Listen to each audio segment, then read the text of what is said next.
I think তোমরা সবাই এটা ধরতে পেরেছো, সবাই এটা সলভ করতে পেরেছো। এখানে দেখো অনেকটা একই টাইপের কোশ্চেন দেওয়া আছে। বলা হয়েছে কি 5 গ্রাম ভরের একটা বুলেট 10 সেন্টিমিটার পুরুত্বের 4টা তক্তা ভেদ করতে পারে। গুলির বেগ দ্বিগুণ করা হলে কয়টা তক্তা ভেদ করতে পারবে? সেম কেস, বাট এখানে একটা সমস্যা হচ্ছে কি প্রথম ক্ষেত্রে আমাদের 4টা তক্তার কথা দেওয়া, এটা কিন্তু একটা তক্তার কথা দেওয়া নেই। তাই যদি দেওয়া না থাকে তাহলে আমরা চাইলে এখানেও কিন্তু 2টা কেসে এটাকে সলভ করতে পারি।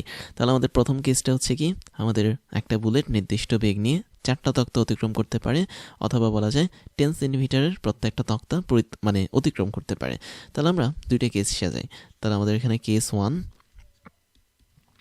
এটা হচ্ছে আমাদের স্বাভাবিক পর্যায়ে যখন আমাদের আদি বেগ ছিল ধরে নেওয়া হচ্ছে ভি নট, এবং ভি নটের মানটা তুমি ধরে নেওয়া হচ্ছে ভি, এবং আমাদের যে শেষ বেগটা ছিল সেটা হচ্ছে ভি এর মানটা অবশ্যই 0 হবে। তো তুমি শেষ বেগটাকে ভি প্রাইম ধরতে পারো, যেহেতু যে কোনো একটা তক্তা যখন পার হবে কোনো একটা বুলের, অবশ্যই তার শেষ বেগটাকে কিন্তু শূন্যই ধরতে হবে, এখানেও তার ব্যতিক্রম হবে না। এবং আমাদের এখানে দেখতে পাচ্ছি বুলেটটা হচ্ছে 10 সেন্টিমিটার পুরুত্বের 4টা তক্তা ভেদ করতে পারে। তাহলে অবশ্যই তার প্রথম ক্ষেত্রে একটা সরণ থাকবে, সরণটা কত হবে 10 সেন্টিমিটার। বাট এটা তোমাদের ভুল কনসেপ্ট। কেন? কারণ আমাদের বলেছি যে টোটাল 4টা তক্তা সে অতিক্রম করতে পারবে প্রথম ক্ষেত্রে। তাই আমরা এই 10 সেন্টিমিটারের সাথে 4 গুণ করে দেব, যেহেতু 10 সেন্টিমিটার হচ্ছে প্রত্যেকটা তক্তার পুরুত্ব এবং 4 হচ্ছে কি তক্তার সংখ্যা। তাই আমি এখানে টোটাল 40 সেন্টিমিটার পাবো হচ্ছে প্রথম বুলেটটা যতটুকু সরণ অতিক্রম করবে তার মান। তারপর যেটা করতে হবে সেটা হচ্ছে আমরা এখানে সূত্র অ্যাপ্লাই করি। সূত্রটা ছিল কি আমাদের, যদি মনে করে দিই, V square is equal to V naught square plus হচ্ছে 2 ইন্টু এ ইন্টু এস, এরকম একটা সূত্র ছিল। তো আমরা এখানে S1 দিতে পারি, যেহেতু আমরা প্রথম ক্ষেত্রে এটা কাজ করছি। তো এখন দেখো ভি স্কোয়ার যেটা সেটা কিন্তু শূন্যই হবে, ভি নট স্কোয়ার যেটা সেটার কোনো কি মান থাকবে? আমরা দেখতে পাচ্ছি ভি নট স্কোয়ার মানে হচ্ছে কি শুধুমাত্র ভি নেওয়া হয়েছে, মানে ধরা হয়েছে আর কি এই জায়গাটাতে।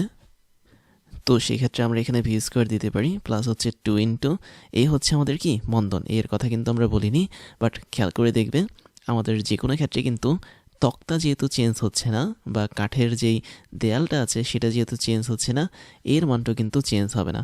তার মানে সবসময় মনে রাখবে তোমাকে যতগুলো কন্ডিশন দেওয়া হোক না কেন, প্রত্যেকটা ক্ষেত্রে কিন্তু তক্তা যদি সেম থাকে, যত সংখ্যক তক্তা হোক না কেন, এই বা ত্বরণের মানটা কিন্তু ফিক্স থাকবে। তাই যদি হয় তাহলে আমরা এখানে যেটা করতে পারি সেটা হচ্ছে 2 ইন্টু এ ইন্টু S1 দিতে পারি। তাহলে S1 এর মান তো আমরা অলরেডি পেয়েছি, তাই না? সেটা হচ্ছে 40। তো আমরা এখানে 40 সেন্টিমিটার বসিয়ে দিলাম।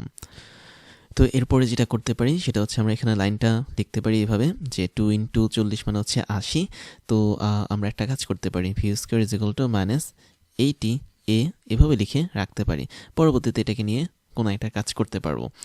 তো এটা হচ্ছে আমাদের কি ভি স্কোয়ারের মান, বা আমাদের যেই আদিবেগ ছিল সেই আদিবেগের বর্গের মান। এবার আমরা কেস 2 নিয়ে আলোচনা করব। কেস 2তে কী ঘটেছে খেয়াল করো। কেস 2তে কিন্তু এখন আমাদের একটু অ্যাগ্রেসিভ জিনিসপত্র ঘটেছে। কীরকম জিনিসপত্র ঘটেছে? যেমন আমি এখানে দেখতে পাচ্ছি আমাদের গুলির বেগটা দ্বিগুণ করা হয়েছে। তার মানে এক্ষেত্রে আমাদের গুলির বেগটা যদি ভি নট ধরি তাহলে সেটা হবে আগের তুলনায় 2 গুণ, দ্যাট মিনস 2v হবে। আগে ছিল ভি আর এখন হয়েছে কি 2v। তাই যদি হয় তাহলে সে কয়টা তক্তা ভেদ করতে পারবে, এবং আমরা জানি প্রত্যেকটা তক্তা ভেদ করার পর তার শেষ বেগ বা ভি নট সেটা অবশ্যই কী হবে, 0 হবে। এবং আমাদের এখন বের করতে বলেছে কি কয়টা তক্তা ভেদ করতে পারবে। তো আমরা প্রথমে যেটা করব সেটা হচ্ছে আমাদের দ্বিতীয় ক্ষেত্রে গুলিটা যতটুকু দূরত্ব অতিক্রম করেছে সেটা আগে বের করব, তারপর আমরা ওটাকে কাজে লাগিয়ে টোটাল তক্তার সংখ্যাটাও বের করব। তার জন্য যেটা করতে হবে আমাদের আগের সূত্র, that means V square is equal to V naught square plus হচ্ছে 2 ইন্টু এ ইন্টু S2। তো এখানে ভি স্কোয়ার মানে হচ্ছে কি শেষ বেগ, এটা সবসময় 0 হবে, আর আদি বেগ যেটা ছিল সেটা সবসময় 2v হবে, যেহেতু দ্বিগুণ হয়েছে বেগ। তো এটার স্কোয়ার ইন্টু 2 ইন্টু এ ইন্টু S2। আমাদের টার্গেট হচ্ছে কি S2 বের করা। তাহলে আমি যদি বলি এখানে আমাদের 4v স্কোয়ার আসবে, ওই পাশে আসবে কি আমাদের -2 ইন্টু এ ইন্টু S2 আসবে, এবং এখানে আলটিমেটলি আমি যদি 4 2 কাটা দিই, এখানে আসবে হচ্ছে 2v square is equal to -a S2। এরকম একটা ফর্মেট কিন্তু আমাদের চলে আসবে। তাই যদি হয় আমরা ভি স্কোয়ারের যে মানটা পেয়েছিলাম সেটা কি ছিল -80a। তাহলে আমরা ভি স্কোয়ারের মানটা এখানে বসিয়ে দিই, 2 ইন্টু ভি স্কোয়ার ছিল হচ্ছে -80a, আর ওই পাশে থাকবে হচ্ছে -a ইন্টু S2। আলটিমেটলি 80 দুগুণে কত, 160, তাহলে এখানে থাকবে -160 a, আর ওখানে থাকবে হচ্ছে -a ইন্টু s2। এবং ফাইনালি আমরা এখানে যদি মাইনাস মাইনাস কাটা দিই, এ যদি কাটা দিই উভয় পক্ষ থেকে, তাহলে আমরা s2 এর একটা ভালো মানে ভ্যালু পাচ্ছি, সেটা হচ্ছে 160 সেন্টিমিটার। কেন আমরা এখানে সেন্টিমিটার নিয়ে কাজ করেছি? কারণ আমাদের এখানে কোশ্চেনে কিন্তু অলরেডি সেন্টিমিটার দেওয়া ছিল, এই জন্য আমরা সেন্টিমিটার নিয়ে কাজ করেছি। তো এবার ভালো করে দেখো তো, আমাদের এখানে একটা তক্তার পুরুত্ব কত ছিল। একদম প্রথম অংশে খেয়াল করে দেখতে পাচ্ছ যে 10 সেন্টিমিটার পুরুত্বের একটা মানে বুলেট কি করেছে, 4টা তক্তা ভেদ করতে পারে। তো এখন আমরা যেহেতু 10 সেন্টিমিটার করে পাচ্ছি প্রত্যেকটা তক্তার পুরুত্ব, তাই আমরা দেখতে পাচ্ছি যে দ্বিতীয় ক্ষেত্রে যখন বুলেটের বেগটা বাড়ানো হলো, s2 পরিমাণ করানো হলো, তখন কিন্তু টোটাল 160 সেন্টিমিটার সে দূরত্ব অতিক্রম করে। এবং এই 160 সেন্টিমিটার দূরত্বের মধ্যে কিন্তু অনেকগুলো তক্তা বসে থাকে। আর যেহেতু একটা তক্তার পুরুত্ব হচ্ছে 10 সেন্টিমিটার, তাই আমি বলতে পারি 160টা সেন্টিমিটার যদি অতিক্রম করে, তবে অবশ্যই তার তক্তার সংখ্যা কত হবে সেটা আমরা ঐকিক নিয়ম করে বের করতে পারি। তো আমরা বলতে পারি তক্তার সংখ্যা কত, আসলে তক্তা সংখ্যা হচ্ছে যতটুকু দূরত্ব সে গিয়েছে, দ্যাট মিনস 160 সেন্টিমিটার, এবং প্রত্যেকটা তক্তার যতটুকু পুরুত্ব, দ্যাট মিনস 10, সেটার ভাগফল। এবং এটাকে ভাগ করলে আমরা পাবো কত, 16টা তক্তা। তাহলে একটা জিনিস ক্লিয়ার, তুমি যদি তক্তার সংখ্যা বের করতে চাও, তাহলে আমাদের লব যে অংশটা আছে সেখানে অবশ্যই s2কে বসাতে হবে, এবং আমাদের যে হরের অংশটা আছে সেখানে বসাতে হবে কি, একটা তক্তার পুরুত্ব কত সেটা। তো এটা হচ্ছে আমাদের আলটিমেটলি তক্তার সংখ্যা, এবং এখানে এই s2 হিসেবে 160টাকে উপরে বসানো হয়েছে। তো যাই হোক, এটা যদি তক্তার সংখ্যা আমরা বের করতে পারি, আমরা কিন্তু বিভিন্ন অ্যাডমিশন এক্সামে এত মানে সময় লাগিয়ে এই অঙ্কটা করতে পারবো না। সেজন্য আমাদের কিন্তু একটা শর্টকাট মেথড জানতে হবে। মেথডটা হচ্ছে কি, প্রথম মেথডটা হচ্ছে আমাদের তক্তার সংখ্যাটা জানতে হবে। সেটা হচ্ছে আমাদের দ্বিতীয় ক্ষেত্রে যতটুকু পরিমাণ দূরত্ব গিয়েছে সেটা উপরে বসবে, দ্যাট মিনস s2 উপরে বসবে। আমি যদি একটু লিখি, s2 এর যে মানটা থাকবে সেটা হচ্ছে উপরে বসবে, আর নিচে বসবে হচ্ছে একটা তক্তার পুরুত্ব কত, তার মানে 1 তক্তা পুরুত্ব, জাস্ট এতটুকু লিখি। এবং তাই যদি হয় তাহলে এই সূত্রটা আমরা ইউজ করতে পারি সরাসরি। এখন আমরা এই ম্যাথটা এত বড় নাও করতে পারি, কারণ হচ্ছে কি, আমরা দেখতে পাচ্ছি তক্তার যে সংখ্যাটা আছে সেটা হচ্ছে s2 ডিভাইড বাই একটা তক্তার পুরুত্ব। তো এখন কোনোভাবে যদি s2কে বের করা যায় শর্টকাটে, তাহলে কিন্তু আমাদের এই ম্যাথটা আর সামনের দিকে আগায় না, খুব ছোট হয়ে যায় ম্যাথটা। তো আমরা যদি এই ম্যাথটাকে শর্টকাটে করতে চাই, বা শুধুমাত্র যদি s2 এর মানটা বের করতে পারি, তাহলে কিন্তু আমরা এখানে তক্তার সংখ্যাটাও বের করতে পারবো। শর্টকাট করার প্রসেসটা খুবই সিম্পল, খুবই সোজা। সেটা হচ্ছে কি, তুমি প্রথম ক্ষেত্রে যতটুকু স্মরণ করেছে s1 সেটাকে নিবা, ভাগ করবা দ্বিতীয় ক্ষেত্রে যতটুকু স্মরণ করেছে বুলেটটা সেটাকে নিয়ে, এবং এটাকে তুমি আবার ভাগ করবা প্রথম ক্ষেত্রে আমাদের বুলেটে যে আদিবেগটা ছিল, দ্যাট মিনস আমি দেখতে পাচ্ছি, ধরো এটাকে তুমি v01 ধরো, আর এটাকে হচ্ছে v02 ধরো। দ্যাট মিনস প্রথম ক্ষেত্রে আদিবেগটাকে তুমি ধরলে v01, পরবর্তীতে দ্বিতীয় ক্ষেত্রে আদিবেগটাকে ধরলে v02, এবং এই দুটো আদিবেগকে তুমি ভাগ করে দাও বর্গ করে। দ্যাট মিনস তুমি এখানে v01কে বর্গ করো, আর এখানে হচ্ছে v02কে বর্গ করে দাও। তাই যদি হয়, এটা আসলে দুইটা ইকুয়েশনের যে ভাগফল সেটা, দ্যাট মিনস আমরা যে এখানে একটা ইকুয়েশন ব্যবহার করেছিলাম, তারপর হচ্ছে এখানে একটা ইকুয়েশন ব্যবহার করেছিলাম, এদেরকে তুমি যদি ভাগ করো তাহলে সিম্পলি এই ইকুয়েশনের ফরম্যাটটা পেয়ে যাবে। তো এই ইকুয়েশন অনুসারে তুমি যেটা করবে সেটা হচ্ছে সিম্পলি s2টা বের করবে, এবং ফাইনালি s2টাকে একটা তক্তার পুরুত্ব দিয়ে ভাগ করে ফেলবে।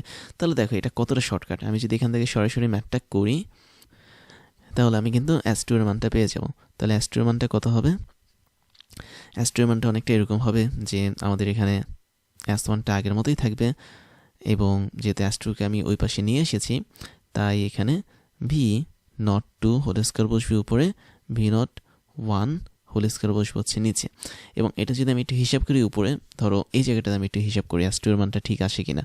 তো আমি এখানে দেখতে পাচ্ছি কত, আমি এখানে দেখতে পাচ্ছি v02 হোল স্কয়ার, যেটা দ্যাট মিনস v02 ছিল কত, আমাদের 2 ইন্টু ভি ছিল।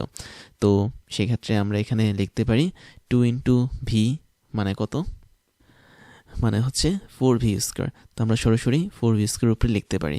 আর v0 যেটা সেটা ছিল শুধুমাত্র v, এই জায়গাটাতে। তো শুধুমাত্র v থাকলে এখানে v থাকবে, তো যেহেতু v1 মানে v0 তাই উপরে কি হোল স্কোয়ার বসবে, ইন্টু হচ্ছে আমাদের s1 থাকবে। তো এটা কাটাকাটি করলে শুধুমাত্র 4 থাকে। আর s1 এর যে মানটা, সেই মানটা আমরা দেখতে পাচ্ছি কত, খেয়াল করো s1 কিন্তু আমাদের এখানে 40 সেন্টিমিটার ছিল, তাহলে এখানে আমরা 40 বসাবো। তো আলটিমেটলি আমরা এখানে কত পাচ্ছি, 160 সেন্টিমিটার পাচ্ছি। এবং সেম 160 কিন্তু আমরা S2 এর ক্ষেত্রেও পেয়েছি। তো আমরা এই শর্টকাটটা যদি ইউজ করি তাহলে সহজেই S2 এর মানটা বের করতে পারবো।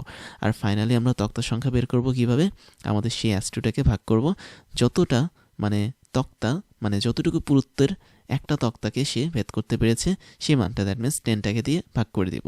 তো আলটিমেটলি এটাই হচ্ছে আমাদের অ্যান্সার। এবং তুমি এখানে চাইলে 160টা বা হচ্ছে S2টাকে এই শর্টকাট অনুসারে বের করতে পারো। দ্যাট মিনস আমি স্টার দিয়ে রাখলাম, এটা একটা সুপার শর্টকাট যেখানে তুমি সহজেই টোটাল ম্যাথটা না করেও শুধুমাত্র এতটুকু অংশ করে S2 মানটা বের করে ফেলতে পারো। এবার ওয়েডিমির পক্ষ থেকে তোমাদের জন্য থাকছে দারুণ কিছু সারপ্রাইজ, যার প্রথমটা হচ্ছে ডিজিটাল লাইব্রেরি। আমাদের এই লাইব্রেরির লিঙ্ক তুমি পেয়ে যাবে এই ক্লাসের ডিসক্রিপশন বক্সে, যেখানে আমাদের প্রত্যেকটা ক্লাসের লিঙ্ক এবং নোটগুলো পেয়ে যাচ্ছ কেবলমাত্র এক ক্লিকে। তুমি তোমার পছন্দের মতো যে কোনো সাবজেক্টের ক্লাস করতে পারবে এই লাইব্রেরি থেকে, যে কোনো ক্লাসের নোট তুমি ডাউনলোড করতে পারবে দেশের অন্যতম এই বড় ডিজিটাল লাইব্রেরি থেকে। এরপর তোমাদের জন্য থাকছে আমাদের বেস্ট রিসোর্স থেকে তৈরি করা ক্লাসগুলো, যেখানে আমরা বিশ্বের টপ লেভেলের বইগুলো ফলো করে তোমাদের জন্য ক্লাসগুলো বানিয়ে থাকি। সেই সাথে আমাদের অনেকগুলো অফিসিয়াল বই আছে, যার মধ্যে হাজারো প্রবলেমগুলো নিয়ে আমরা তোমাদের জন্য ক্রাশ চ্যালেঞ্জগুলো বানাই, যেগুলো আমরা ধরে ধরে তোমাদেরকে সলভ করাই। তারপরে তোমাদের জন্য থাকছে হচ্ছে আমাদের পেইড কোর্সের সুযোগ, যেখানে তোমরা ফ্রি ক্লাসগুলোতে এত পরিমাণ সুযোগ পাচ্ছ, এবং সেখানে পেইড কোর্সগুলো তোমাদের জন্য, তোমাদের প্রিপারেশনের জন্য অনেক বেশি পরিমাণ ইম্পর্টেন্ট, যেগুলো তোমাদের প্রিপারেশনগুলোকে এক্সট্রা একটা লেভেলে নিয়ে যাবে। আমাদের পেইড কোর্সগুলো সম্পর্কে ডিটেলস জানার জন্য তোমরা আমাদের এই ক্লাসের ডিসক্রিপশন বক্সে যেতে পারো, সেখানে আমাদের অফিসিয়াল ওয়েবসাইটের লিঙ্ক পেয়ে যাবে, এবং সেখানে গিয়ে তোমরা জানতে পারবে আমরা বছরের কোন সময়টাতে কোন ধরনের কোর্সগুলো রানিং করাচ্ছি এবং কোন ধরনের কোর্সগুলো আমরা পরবর্তীতে লঞ্চ করব। এরপরে তোমাদের জন্য থাকছে আমাদের স্টুডেন্ট কমিউনিটি, তোমরা সেখানে জয়েন করতে পারো। আমাদের অফিসিয়াল ফেসবুক পেজের লিঙ্ক হচ্ছে facebook.com/oedemy, এবং তোমরা চাইলে আমাদের ফেসবুক গ্রুপেও জয়েন করতে পারো। গ্রুপের লিঙ্ক হচ্ছে facebook.com/groups/oedemy। তারপর তোমাদের জন্য থাকছে আমাদের ক্লাস এবং কোর্স নিয়ে সমস্ত আপডেট খবর জানার প্রসেস। তার জন্য তোমাকে জয়েন করতে হবে আমাদের টেলিগ্রাম চ্যানেলে, এবং আমাদের টেলিগ্রাম চ্যানেলের লিঙ্ক হচ্ছে t.me/oedemy। এখানে জয়েন করলে তোমরা আমাদের প্রতিদিনের ক্লাসের খবরগুলো পেয়ে যাবে, কোন দিন কোন কোর্সটা আমরা লঞ্চ করছি, কোন কোর্সটা বর্তমানে রানিং আছে, কোন কোর্সটাতে তুমি ভর্তি হতে পারবে, সমস্ত ধরনের খবর তোমরা জেনে যাবে আমাদের এই টেলিগ্রাম চ্যানেল থেকে। তাহলে এখনই জয়েন করে ফেলো t.me/oedemy এখানে গিয়ে। এবার আমি তোমাদেরকে আমার পরিচয়টা জানাচ্ছি।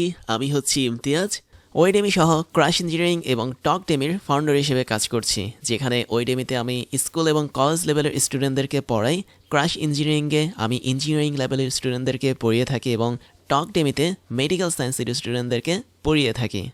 সেই সাথে আমি বিগত 10 বছর ধরে 5 লাখেরও বেশি স্টুডেন্টদেরকে অনলাইন এবং অফলাইনে পড়িয়েছি। আমার এডুকেশনাল ব্যাকগ্রাউন্ড হচ্ছে বিএসসি কমপ্লিট করেছি ইলেকট্রিক্যাল অ্যান্ড ইলেকট্রনিক ইঞ্জিনিয়ারিং নিয়ে, এমএসসি কমপ্লিট করেছি বায়োমেডিক্যাল ইঞ্জিনিয়ারিং নিয়ে, এবং বর্তমানে একটা ইউনিভার্সিটিতে লেকচার হিসেবে কাজ করে যাচ্ছি।